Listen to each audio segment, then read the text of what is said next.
만약에 남북 정상이 논의된다 그러면은 그 국제사회에서도 상당히 적극적으로 지원하지 않을까 이런 생각을 해봅니다. 다음은 보시죠. 다음 편.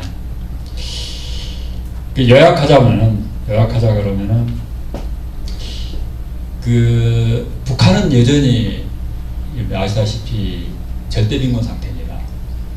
조그만 기상이변이 있어도 많은 사람들이 굶어 죽습니다. 그리고 외부에서 식량이 가지 않으면은 굉장히 어려움이 많고요. 거기를 대고 우리가 환경을 보호하자, 두루미를 보호하자, 뭘 보호하자 해봐야 제가 그 입장이라도 콧방귀도 안 낄 것 같습니다. 물론 그걸 이해를 분명히 해야 됩니다. 그 이해 없이 남북관계, DMZ 이슈 두드려봐야 이건 정말로 탁상 공론입니다. 뭔가 북한을 바른 방향으로 경제 발전, 경제나 말하는 배고픈 문제를 해결할 수 있는 전략을 환경 측에서도 같이 고민해가지고 같이 포함을 시켜야 된다. 이게 두 번째 전제인 것 같고요. 그걸 제공하는 대신에 우리는 이제 그 말하는 평화나 다른 것을 얻고 또 이제 그에 대한 보상을 하는 건데요. 그러기 위해서는 우선 남북협력 프로그램이 그 말씀대로 북한의 경제나 절대빈곤 상태 해소에 도움이 될 수 있는 요소들을 반드시 포함을 해야 된다. 반드시 포함해야 된다. 근데 지금까지 우리가 DMZ를 이용한 보전이나 개발 계획들은 너무 말하자면 이상적이고 너무 뜻이 높았기 때문에 그런 점에 대한 배려가 너무 소홀히 안 했겠냐. 좀 소박하게 될 수 있는 것부터 적게, 그 다음에 그걸 통해서 북한이 뭘 얻을 수 있는가, 특히 경제적으로 그런 것 좀 고민하면서 대안을 만들어갔으면 어떨까 하는 제안을 하면서 제 발표 마치도록 하겠습니다. 감사합니다.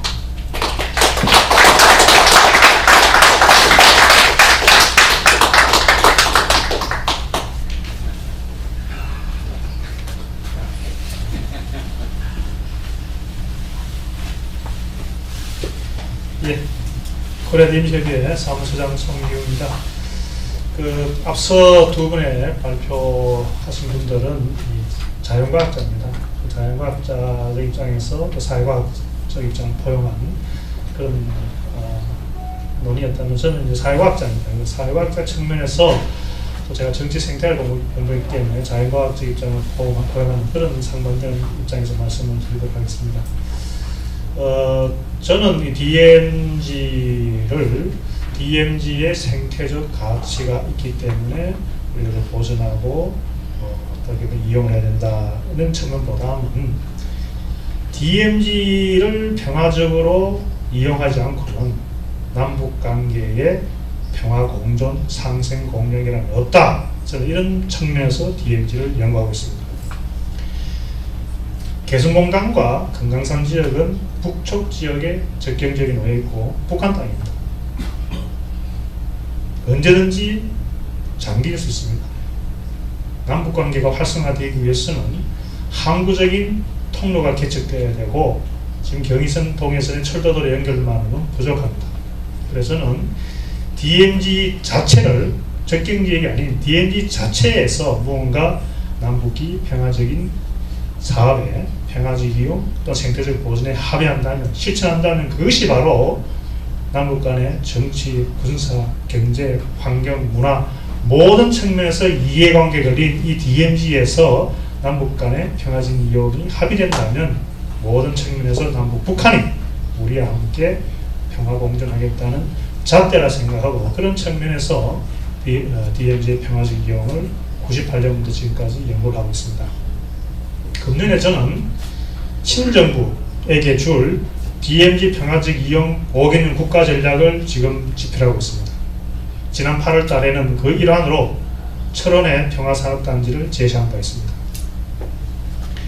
DMZ는 남북 간의 피하가 가장 치열하게 전투가 벌어졌던 초토화된 지역이었고 어떻게 보면 변방이지만 한반도 전체에 보면 중심 지역입니다. DMZ의 전체를 생태적으로 보존하는 것도 극단적인 이야기고 DMZ 전체를 이용하자는 주장도 극단적입니다. DMZ는 생태적으로 보존돼야 되지만 남북 간에 피할 수 없는 접점이자 통로입니다. 이용될 수밖에 없습니다. 그럼 어떻게 이용하고 어떤 지역을 보존할 것인가, 그것이 저의 관점이고, 두 번째는 저는 통일연구원에 있으면서 실천 가능한 DMZ 평화적 방안을 제시하고자 합니다. 아무리 구상이 좋아도 우리에게만 이익이 되고 북한에게 이익이 되지 않는다면, 또는 국제사회에 관심을, 지지를 받지 못한다면 실천될 수 없습니다. 그래서 저는 지난 14년 동안 그간의 DMZ 평화적 이용을 위한 모든 제안을 다 분석했습니다. 정치, 군사, 경제, 환경, 문화 5가지 측면에서, 남북 간의 상호 측면에서 뿐만 아니라 국제적 차원에서 분석했습니다. 왜 실천이 안 되느냐? 한마디로 말씀드리면 우리에겐 장밋빛이지만 북한으로서는 받아들일 수 없는 주장이 대부분이었습니다. DMZ는 북한에게 유일하게 군사적으로 이득이 되는 지역입니다. DMZ 주변에 군사력의 60%, 70%를 배치해서 일거에 우리 수도를 불바다로 만들 수 있는 군사 지정학적 이점이 북한에 있습니다. DMZ 지역에 있는 넓은 지역을 공원을 하자, 물류기지를 하자, 그 이야기는요, 북한에 본다면 그건 군사적으로 무력화하자는 이야기입니다. 받아들일 수가 없습니다. 경의선 동해선을 왜 뚫어줬겠습니까? 200m, 250m 뚫어줘 봐야 그들의 대남 군사적 압박력에 전혀 지장이 없으면서도 돈을 벌어주기 때문에 뚫어준 겁니다. 따라서 저는 이제까지의 제한된 DMZ 평화적 이용이 다 가치 있지만 그것을 구체적으로 실천하기 위해서는 단계적이고 치밀한 남북관계적, 국제적 차원에서의 노력이 필요하다 생각합니다. 오늘 이 자리에 저는 남북 간에 흐르고 있는 두 개의 큰 강, 임진강과 북한강을 중심으로 한 협력 방안을 제시하고자 합니다. 왜 북한강, 남한강 강이냐? 가장 큰 이유는 DMZ 육지에, 땅에서의 DMZ의 남북 간의 평화적 이용은 남북 간의 DMZ의 사실은 비무장지대가 아닌 세계 제1의 중무장화된 이 지역에 땅에서의 남북 간의 협력은 남북 간에 설치해 놓은 군사력 이동 배치가 불가피합니다. 사실 남쪽도 북쪽도 받아들이기 힘듭니다. 그러나 북에서 남으로 흐르는 이 강 하천변의 군사적 배치는 굉장히 상대적으로 좀 적은 편입니다. 지금 그것을 확인해보, 특히 임진강보다는 북한강 하천에서의 천변에서의 군사적 배치는 상당히 적은 편입니다. 또 실질적으로 임진강에서의 홍수 피해, 북한강에서의 수량 부족 등등은 우리가 직면하고 있는 문제입니다. 또 아까 제가 기자회견에서 말씀드렸지만 남북관계에 의해서 인적 물적 교류는 차단되거나 제한될 수밖에 없지만 강은 정치 군사적 관계없이 끊임없이 흐르고 있습니다. 이 점에 착안해서 저는 오늘 이 자리에서 임진강과 북한강, 남북한 공유 하천을 중심으로 한 평화적 이용 방안을 여러분에게 말씀드리고 있습니다. 그렇죠. 예, 다음. 시간각 생략하겠습니다. 다음. 예, 왼쪽이 임진강, 오른쪽이 북한강이 되겠습니다. 다음. DMZ에 있는 여러 가지 다양한 식의 대축작물 다양성 등은 생략하도록 하겠습니다.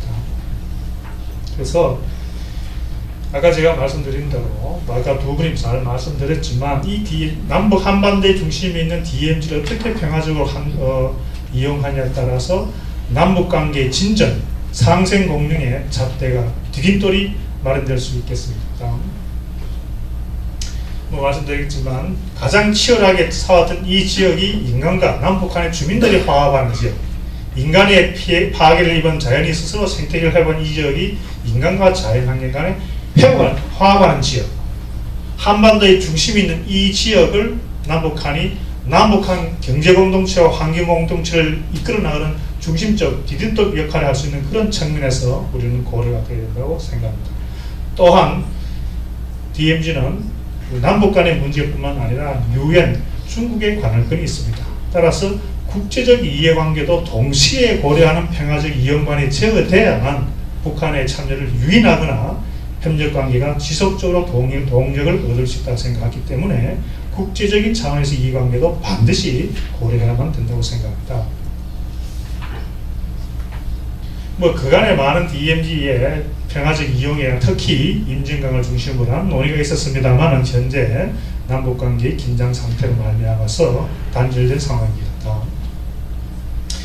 지금부터 구체적으로 말씀드리겠습니다만은 뭐 2009년에 2008년에 일어난 박왕자 기살 사건으로 남북관계가 경색되었다가 이듬해에 김대중 대통령의 서거로서 조문단 방문에 이루어지고 남북관계가 뭔가 숨통이 트일라 찰나에 북한이 9월달에 임진강을 홍수를 조절한다는 핑계로 예고 없이 방류함을 해가지고 아까 7명이 살상당한 그런 사건이 생김에 따라서 남북관계가 다시 경색되었습니다. 따라서 이러한 홍수 방지의 문제를 우리가 협력할 수 있겠습니다. 두 번째,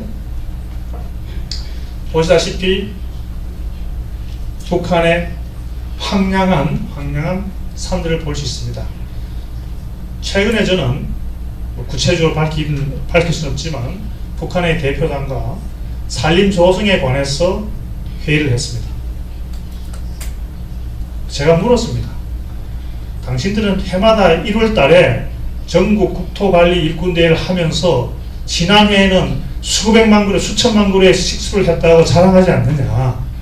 내가 매년 본다면 당신들의 말이 옳다면 지금 북한 전역이 숲으로 뒤덮여야 되는데 어떻게 계속 황폐화되고 있느냐라고 질문을 했더니 그 사람 이야기가 손 선생, 사실 우리가 매년 정말로 전 국민이 달라붙어서 산림을 식수를 하는데 90% 이상이 죽습니다.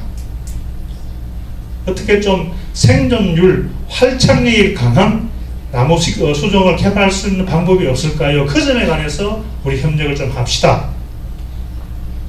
또 하나는요, 손 선생님, 식수를 하려는데 모종을 옮겨 심으려면 뿌리에 싸는 비닐이 없습니다. 비닐 좀 보내주세요. 이것이 오늘날 북한의 현실입니다. 따라서 북한 당국자, 그 회의도 북한 당국자가 나왔습니다. 그 당국자는 정치적인 공방을 벌였지만 실질적인 산림 전문가들은 지금의 산림 조성의 필요성을 저에게 제3, 제4 엑스를 했습니다. 이런 차원에서 본다면 산림 조성 분야는 그야말로 앞으로 남북관계 물꼬가 틀리면 크게 협력할 수 있는 분야라고 생각합니다.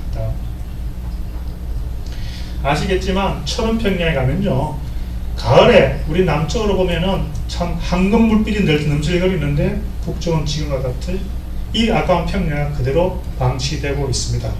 저는 지난달에 국회에서 철원 지역의 산업단지를 조성하자는 플랜을 제안했습니다만 누구나가 그렇게 이야기합니다. 철원 지역, 저 지역에 농업협력을 하자. 우리가 가서 돈 되고 기술 되고 할 테니 너희들은 땅만 노동력을 주면 우리가 개발하겠다. 북한은 안 받아줍니다. 그러면 똑같은 예를 들어 입장에서 저 평야 지역을 남북한이 공동 농업협력하자. 저는 이렇게 제안했습니다. DMZ 지역이 철원 지역이 어차피 경의선, 동해선 뚫려져 있으니 남북한의 교통력이 축인 철원 지역에 남북 공동협력을 하려면 이렇게 저는 제안을 했습니다. 철원 지역에 오로지 대북 지원용 비료 공장을 짓습니다. 우리 남한에는 이미 비료 생산이 포함합니다.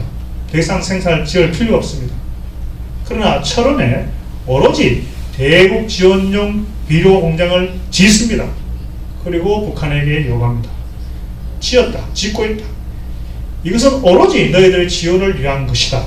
철원 평야뿐만 아니라 남북관계 개선에 따라서 앞으로 계속적으로 너희들에게 비료 공급을 해야 되는데 여기에 지어서 이것을 너희들에게 지원해줄 통로만 뚫어다오 라고 제안합니다. 아니면 철원 지역이 생태적으로 중요한 지역이 1등급 보존 지역이기 때문에 농업기계, 북한이 필요로 하는 우마차가 아닌 기계적인 영농을 할 수 있는 영농기계 공장을 지어서 이것은 너희 대북 지원용이다. 이것을 지원할 수 있는 통로만 개척해다오. 북한이 볼 때 일회성의 이벤트가 아닌 남한 정부가 정치적 쇼를 위해 자기들을 활용한 것이 아닌 항구적인 지원이라 생각한다면 적어도 DMZ의 물건은 터질 겁니다. 그리고 그 물건을 이용해서 지원하면서 차츰차츰 북한에게 다가가는 것이죠. 그 자세한 내용은 나중에 제가 원하시면 책자를 보내드리겠습니다. 1차적으로 영농지역, 2차적으로는 IT 산업, 3차적으로는 좀 더 나와 있습니다. 문화, 관광, 태봉, 궁예 도성이라든지요. 그래서 또는 이미 천연가스 파이프라인, 남북 러의 파이프라인 연결 사업이 가장 최적지가 러시아에서 북한의 동쪽 그 해안을 거쳐서 원산에서 철원을 거쳐 평택에 이르는 것이 가장 타당한 이야기가 나옵니다. 따라서 이런 철원 지역은 물론 아까 말씀드린 대로 제가 발표할 때는 생태적 보호, 생태 측면도 많이 강조가 되어 있습니다만 남북 관계에서 피할 수 없이 저점을 활용할 수만 이 점에 있어서는 다양한 차원에서 접근 방법을 달리한다면 숨통을 펼 수 있다고 생각합니다. 보셨죠? 여기 참 재밌는 게요. 옛날 참 궁예 이 사람이 참 성견점이 있었습니다. 어떻게 DMZ의 그 정중간에 저 궁예 도성을 지었겠습니까? 누구나 이야기입니다. 아까 말씀드린 DMZ 그래는 하천의 중심이라는 건 제가 하천 플러스 있는 건 지적합니다만은 누구나가 이야기합니다. 저 DMZ 내에 궁예 도성이 있으니 이 남북한이 공동으로 조사하고 문화적으로 관광하고 하자. 안 받아줍니다. 아까 말씀드린 대로 북한이 돈도 필요하지만 이 지역의 군사적 생태 중요합니다. 안 뚫어줍니다. 조사 안 합니다. 저는 이렇게 제안합니다. 야, 후고려 역사 너희 거 아니냐? 너희 거가 아니라 너희가 가장 자랑하는 고려 역사 아니냐? 너희들이 권위 있는 문제 아니냐? 이 후고려의 이 문제, 궁예 도성의 문제에 대해서 우리가 들어가서 먼저 조사하는 것이 아니라 제3국에서 이 문제에 관해서 학술회의를 하자. 그래서 학술회의 제3국에서 한 것이 아니라 비무장지대 평화지대 접근을 비무장지부터 막보러 들어가는 것이 아니라 제3국에서 중국이든 북한이 원하는 지역에서 이 문제에 대해서 학술적인 토론하고 그 토론으로 서로 의견에 접근한다면 그렇다면 이 지역을 조사해 보는데 그럼 군사분계에서 위쪽의 그 지역은 너가 조사해라. 그리고 남쪽은 우리가 했다. 그 결과를 다음에 만나서 우리가 서로 논의하자. 이런 식으로 단계적으로 접근하다가 나중에 남북관계 개선할 때 그럼 우리랑 같이 해보자. 이런 식으로 접근하는 전략이 저는 필요하다고 생각합니다. 제가 제일 중요한 것인데요. 다음 이겁니다. 제가 9월 26일 날 롯데호텔에서 이 주제로 저는 발표를 합니다. 아까 두 분께서 유네스코 생물권 보존 지역을 이야기하셨는데요. 저는 그 찬성을 100% 공감하면서 하시는 입장을 좀 달리합니다. DMZ에서 유네스코 적경 생물 보존 지역을 지정해야 하는 점에서 제가 100% 동의하지만 지금과 같은 접근 방법과 저는 달리한다는 이야기입니다. 아까 말씀드린 대로 2001년에 김대중 정부 시절에 DMZ 전역을 유네스코 적경 생물권 보전 지역으로 지정한 이후에 아직까지 실천되지 않은 이유는 저는 이렇게 생각합니다. 아까 말씀드린 대로 DMZ 전체를 생물권 보전 지역 지정해서 조사하고 북한이 안 받는다고 생각합니다. 정부가 바뀌면서 이제 현 정부에서는 좀 더 세밀화돼 가지고 군사분계선 위쪽의 북쪽은 받아주지 않을 것이니 군사분계선 이쪽 남쪽 우리 지역의 DMZ를 우선 먼저 하자는 취지는 100% 공감합니다. 그러나 아시다시피 철원 지역이 빠질 뿐만 아니라 북한이 동의하지 않았습니다. 북한이 저는 지난 12월 달에 DMZ의 평화지 이용 관련해 가지고 제네바에서 북한 대표들을 만났을 때 이 사람들은 DMZ를 우선 정치적으로 생각합니다. 알레르기 반응을 일으킵니다. 그래서 저는 이러한 접근 차원에서 장기적으로는 예를 들면 지금과 같은 지역을 가는 건 저는 100% 저는 찬성합니다. 그러나 초기 단계에서는 저는 접근 방법이 달리하는데 뭐냐면은 행으로 DMZ DMZ 지역을 남쪽 지역이든 북쪽 지역이든 아니면 전체를 하든 간에 적경 생물권 보존 지역을 설정하는 것은 북한이 받아기 힘들다. 왜냐? 군사적 부담감 때문에.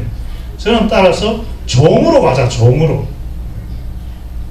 그 안이 바로 아까 말씀드린 대로 군사적인 배치가 적은 북한강 상류 지역의 천면을 중심으로 거기를 적경생물권 지역으로 먼저 하자라는 이야기입니다. 그걸 좀 더 말씀드리면, 아까 제가 말씀하셨죠.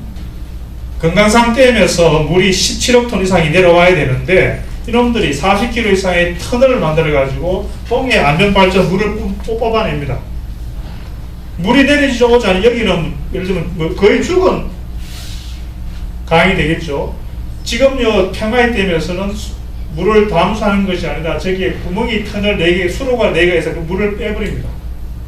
그런 형식인데 저희 안은 뭐냐면 우선 이 지역에 아까 말씀드린 대로 남쪽에서 북쪽으로 가는 이 하천면의 군사적 시설이었기 때문에 이 지역에 아까도 말씀드린 대로 다양한 생태, 수달도 있고요, 산양도 있고요, 다양한 생물종도 있기 때문에 여기가 생물권 보존지역 하기에 타당하다 생각하고 종으로 먼저 간다면 북한이 받아줄 수 있다. 근데 현재 남북관계 상황에서 적경 생물권 보존지역을 하자라고 하면 북한이 받아들이기 힘들다고 생각하고 일단 저는 이 지역을 중심으로 하되 단계적으로 하나하나씩 추진하자는 것이 저희 전략입니다.